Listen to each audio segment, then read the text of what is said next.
let me talk about the Stein-Spring representation of channels. By the way, I'm writing operations, but I'm saying channels. I mix these up in my head because we often talk about a quantum channel as something that takes an input in one place and maps it as an output to somewhere else.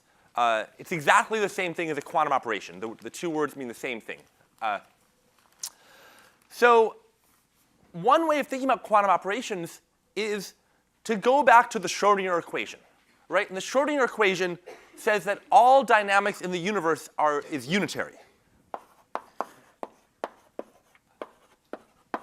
So physical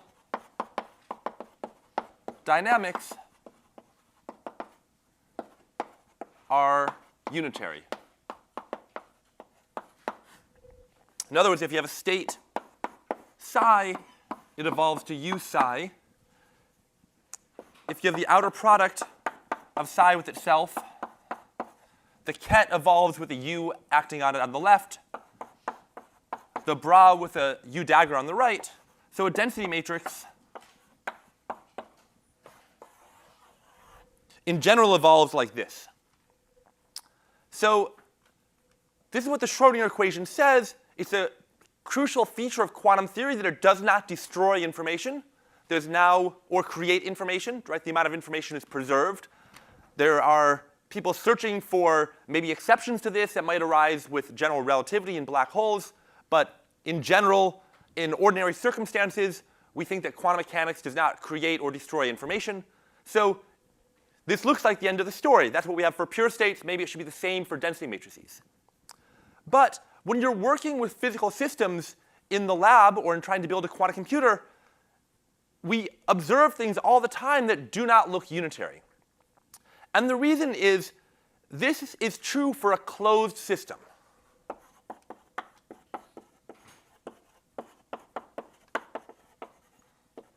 But we often bring in a new system that we haven't previously been considering, or we throw away part of the system that we had been looking at. So if we add a system,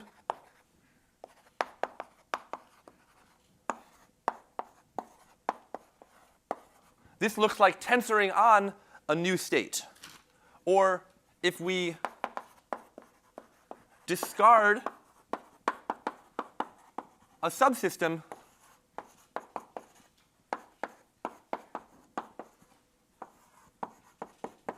let's say our original state was defined on systems A and B, then we perform the partial trace and discard one of the subsystems. We can write this as rho A. And if you haven't seen the explicit formula for this, it involves applying the trace map just to the second of the two systems. So we could write this as sum over a basis for system B of identity on A, tensor ket B on system B, rho AB, identity on system A. Sorry, this is bra B, and this is ket B on system B. So this corresponds to discarding one of two systems. Another way we can write it is as the identity map on system A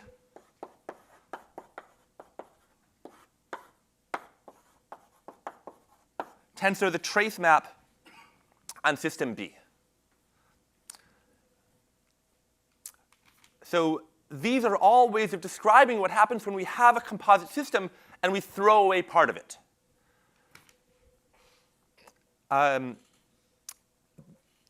Just a note about the formalism. When I write, so these maps I'm considering are in general maps from density matrices to density matrices.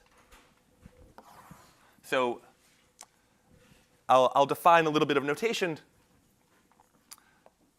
So let's say that A and B are vector spaces. These are where the states live. Let me define L of A, L of B to be linear operators on A or B. So these are linear operators or matrices on these systems. So a density matrix would live in the space L of A or L of B. And what we're looking at are maps that take density matrices to other density matrices.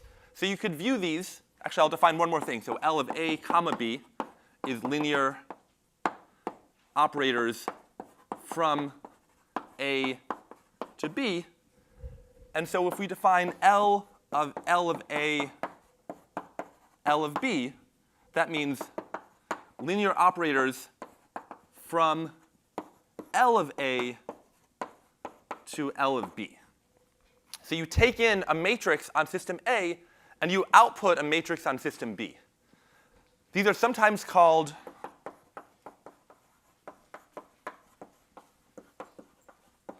superoperators, sort of a physics versus math perspective. The math perspective is these are all just operators. They just operate on different vector spaces. A more physicist way of saying it is that you have vectors and then operators and then superoperators, and there's more of a hierarchy. They're sort of both valid ways of thinking about it that you'll encounter in different settings.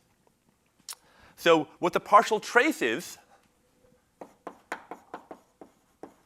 a linear map from density matrices on A tensor B to density matrices only on system A. Right? So the input is a density matrix on systems A and B. The output is a density matrix just on system B. OK?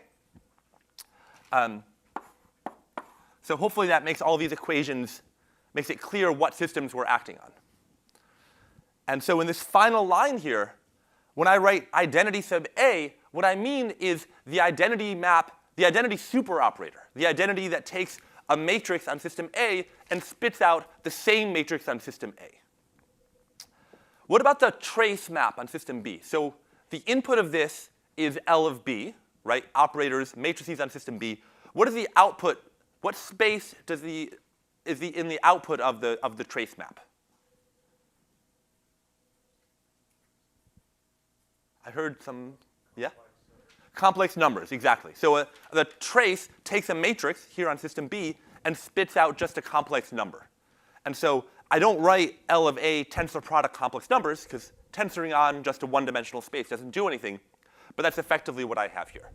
And so we have this part leaves A alone. This part takes B and squashes it down to one dimension.